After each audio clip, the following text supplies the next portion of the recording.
شو اخبارك؟ والله بخير. انت شو اسمك؟ محمد. ما والنعم والله. عليك زول. حمار انا خربان. ورشة سيارات يا اخي. لا بس ما تعرف تصلح؟ حبيبي هذه ورشة سيارات انت. لازم نصلحها. ما حبيبي انت بتتكلم ازاي؟ صح انت ولا هذه ورشة صيانة سيارات. والله شوف ما يمشي من اليوم معي. يوم شافكم انطلق عشان صيانة سيارات. اول كان ياكل زين، الحين ما ياكل. خلاص شوف هي تعبان. شوف تعبان. انت وين المدير وين هو؟ خلي يجي المدير. انت ما تعرف انت انا اقول لك ورشة سيارات تقول لي ما تعرف تصلح حمار. ما ليش حاطينك ميكانيكي ليش؟ وين مديرك؟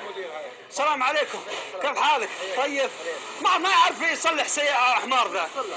انا بيصلح الحمار حقنا. ابوي دايم يوديه على الورشه يصلح. يا اخي ما يصلح هذا صيانة سيارات. ما يصلح هنا. لا ما يمشي. محل بيطري عند محل شيء. لا يا قال ودي الورشه. ما يصلح محل ثاني ودي. لا انت قول له للميكانيكي يخليه يصلحها. ما يصلح. لا يتصلح. شوف رجلينه وشوف يديه. رجلينا في محل بيطري هناك يصلح له.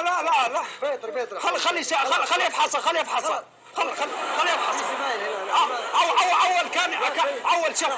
اول كان تمسكه من هنا تسوي كذا كان يسوي طيط. الحين هنا ما ودي المحل بيطري وتودع. لا خليه يصلحون البوري بس يصير يضرب بوري. ما عاد يضرب بوري. ما يضرب. لا يضرب.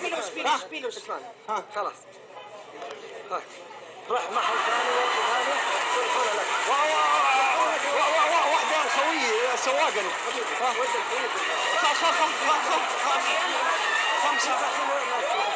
خمسة ثانية. خمسة ثانية الخوي. خوي 5 ثانية. طيب صلح حماري. صلح حماري ب5 ريال. خلاص الله يخليك يا طيب معلش. انت تعرف حمد؟ صلح يا اخي. تعرف حمد؟ منو حمد؟ حمد يسوي مقالب بالناس. ناظر هناك. شوف ناظر هناك. تعال شوف بالي كيف.